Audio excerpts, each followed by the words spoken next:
Hey guys, it's Destiny, and today we're going to be discussing Castorice or Anaxa. And before we begin today's video, I would love to know, out of all the characters revealed, which one are you the most excited for or have been excited for if they've already come out? If you guys enjoy videos like these, do make sure to subscribe, leave a like to support the video. And before we begin today's video is sponsored by Tribe9, so huge thanks to Akatsuki Games for supporting the channel. Tribe9 is set in future Tokyo, where death games are the theme and every battle feels like you're fighting for your life. The characters are unique and vibrant, and the story's got real emotional punch, and the 3D action battles are also very fun. You have to think fast and unleash your skills at just the right time. And as for the story, I was hooked by the end of Chapter 0, and Chapter 1 takes it even further. Tribe9 feels like a console title, but it's completely free to play on mobile as well as Steam on PC. And right now is a great time to jump in. Tribe9 has two big campaigns running, one of them being the Synchronicity campaign, and just by logging in daily you can get Enigma entities worth up to 10 gacha pulls. And the Thank You for Steam Positive Review campaign is also running, and you can grab synchro medals this way, also worth 10 pulls. You can scan the QR code on screen or use the link in the description and pin comment to download and play Tribe9. And now let's carry on. As you guys can see, I have Castorice and Anaxa on screen. I already pre-placed some of the characters just to make this a bit quicker, but when it comes to Castorice, let's just begin with her.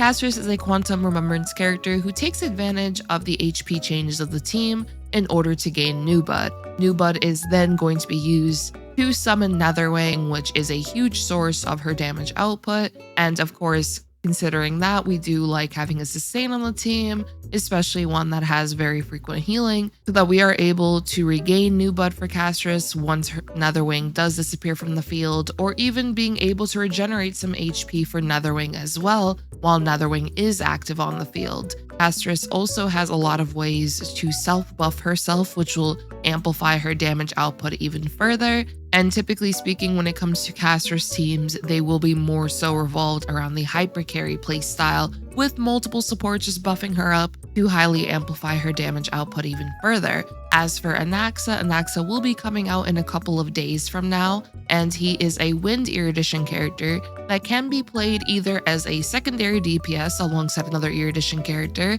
or he can actually be played as a hyper carry character depending on how you want to just play him overall. Starting off with him as a secondary damage dealer alongside an Erudition character, he will actually be able to provide a team-wide damage buff if there are two Erudition characters on the team, which if you do have the Herta on the team alongside Anaxa, now this will allow Herta to give her crit damage boost to the entire team, and Anaxa himself is going to be able to provide that damage boost for the entire team as well. And if Anaxa is by himself instead, he'll just provide himself a massive crit damage boost, which is beneficial in the case of going, of course, that hyper carry route. So Anaxa can be played either way, and his main thing is going to be being able to implant every weakness onto enemies. His ultimate is going to be able to do this by inflicting them with sublimation, which will make enemies have all weaknesses. And then on top of that, whenever Anaxa attacks an enemy, he will inflict a weakness onto them for multiple turns. Anaxa is going to be able to take advantage of this just to deal more damage onto enemies, as well as he does have ways to boost his own damage within his kit, as well as being able to ignore an enemy's defense depending on how many weaknesses they have inflicted onto them. Which, since Anaxa is able to inflict every weakness onto enemies, he's going to be able to nicely take advantage of this for his own personal damage output. So when it comes to both of these characters, I thought we can primarily go over teams to determine which character is the best for you, or even if both characters are very nice options for you. I know the title says or, but technically if you want both, that's fine as well. Starting off though with Castorice, since she has already come out. When it comes to Castorice, as I mentioned, hypercarry teams are typically going to be the way to go. So it would essentially be her alongside two supports and then a sustain. Gallagher and Lawocha are two very nice options. Gallagher is also on her banner, which is very convenient, as they did do a nice job, I would say, when it comes to the banner characters for her, as we do have Gallagher. We also have Pela on her banner, which Pela is a nice 4-star option to put alongside her if you are looking for a more budget-friendly team. And from there, you would place Remembrance Trailblazer, which Remembrance Trailblazer is a very strong pair for Castorice due to the fact that Remembrance Trailblazer is going to be able to provide mem support to Castorice as well as Netherwing. And now they're going to be able to take advantage of the true damage buff, which is very useful for amplifying their damage potential even further. So Remembrance Trailblazer is an amazing free-to-play option to use alongside Castorice. When it comes to Sunday, one main thing you do have to keep in mind of when you use Sunday's ultimate, you want to try to use it when Netherwing is on the field, because if Netherwing is not on the field and you use Sunday's ultimate on Castorice, when Castorice resummons Netherwing, Netherwing won't have the buff from Sunday's ultimate. It is a bit unfortunate, but from my own testings, that's what I've noticed. So I do try to make a note of that if you are playing Sunday alongside Castorice. But of course, as long as you do keep this in mind, you can work around it when you are playing Castorice with Sunday. When it comes to the next support option, Tribbie is a very nice option. Ruame is a very nice option. Ruame is technically free now. Tribbie is going to be able to provide the old type res pen buff with her skill. And then Tribbie's zone is also very useful. It will make enemies receive increased damage from your team. So because of that, that's also going to be a nice way to amplify Castorice's damage output. You can use alternative supports as well. I did mention Pela. You could use a character like Jiao Cho for the vulnerabilities. That could still be pretty useful for increasing the damage you deal onto enemies. There's definitely options you can mess around with, but something to keep in mind regarding Castorice in particular with the supports you choose is the fact that due to her being HP scaling and not attack scaling, she won't really benefit from a lot of the characters that do provide attack buffs. So for example, let's say you had a character like Ting Yun who provides a pretty nice attack buff.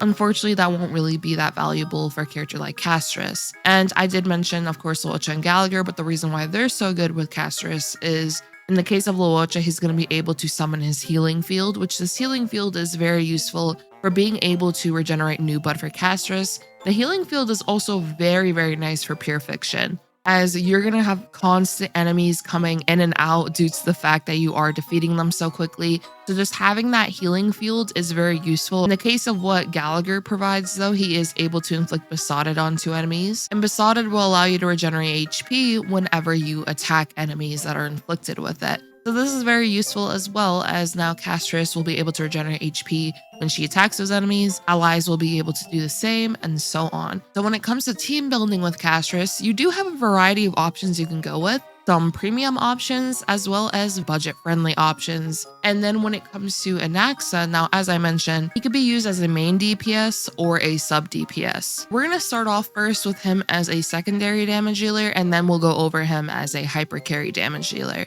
So when it comes to Anaxa, a key thing to keep in mind about his playstyle is the fact that when enemies have 5 or more weaknesses, the qualitative disclosure state will now be on those enemies, which means whenever Anaxa attacks that enemy, not only will he deal more damage to that enemy, but he also will be able to use a skill after a basic attack or a skill, which essentially allows him to attack twice in a row. The Herta is going to be able to nicely take advantage of this, as this is useful for being able to get the Herta more energy, as well as also being able to stack more interpretation stacks onto enemies. I recently released a showcase. In that showcase, Anaxa was able to nicely apply interpretation stacks onto enemies, as well as also, of course, regenerating energy for the Herta. So because of that, Anaxa and the Herta is a very powerful pair you can consider using. When it comes to the other 2 characters I have on screen, which do keep in mind you can use more Erudition characters than just this, but I did want to talk specifically about Jade and then Himiko.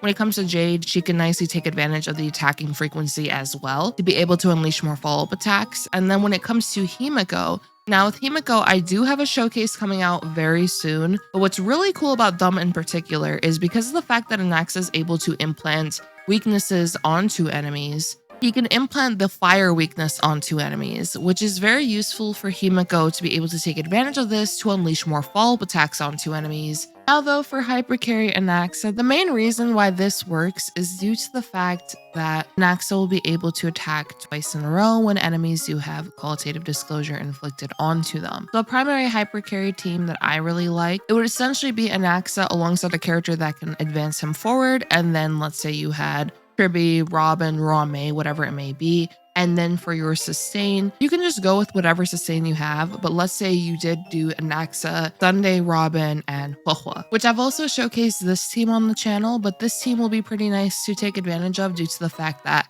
Huohuo will be able to get more energy for the team, which now results in Robin getting closer to being able to use her ultimate. You are now granting Sunday more energy, Anaxa more energy, and Sunday will be able to, of course, advance forward Anaxa. You'll be able to take advantage of Sunday's buffs as well, which is the crit rate, the crit damage, the damage boost, the energy from Sunday's ultimate, and then, of course, as I mentioned, the action advance. And then if you use a character like Robin or Tribbie, they'll just be able to provide pretty nice buffs that are going to be able to further Anaxa's damage output. If you are using Robin, then she'll provide the team-wide action advance as well as the attack buffs and the damage boosts as well, so on. And then Tribbie, of course, is going to provide her skill, the zone, if you have her with Dance Dance Dance. She's also going to provide action advance for the team and much more. There's definitely options you can go with for a hypercarry Anaxa. If you do decide to use a character like Bronya, for example, alongside Anaxa, that should be fine too, but the main thing you'll need to keep in mind of is the skill point usage of the team. But it is pretty cool that he does have the flexibility to be used as a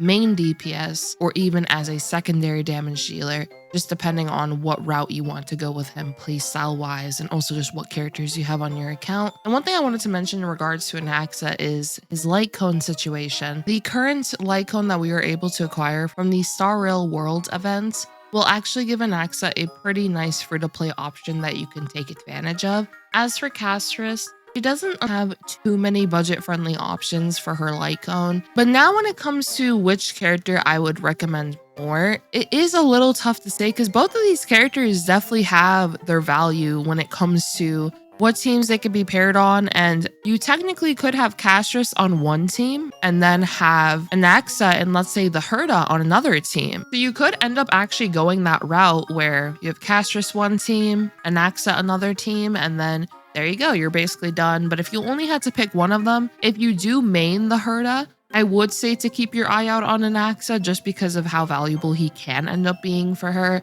Plus, if you do like Anaxa's character overall, like in the story, for example, then that could be a good reason as well. Case of Castorice, she will likely be a top damage dealer for quite a while. She definitely has very nice potential when it comes to tackling endgame modes and not having much difficulties. And in the case of Anaxa, once again, you can either go the secondary DPS option or main DPS. But I would say if you've already pulled Castorice and you are considering Anaxa and are unsure, what I would recommend is waiting until the 3.3 live stream, as that will show us more information about Hyacine and Cipher as well, and to see what they could end up doing for your teams. And also, we will be able to see the 3.4 characters, their splash art at least, a little bit before the 3.3 live stream. So that'll also show you what characters are coming in 3.4, if they may actually interest you more. So what I always recommend for the second half, which in this case Anaxa is the second half, is waiting for the live stream, just in case they end up being a character you would actually like to get even more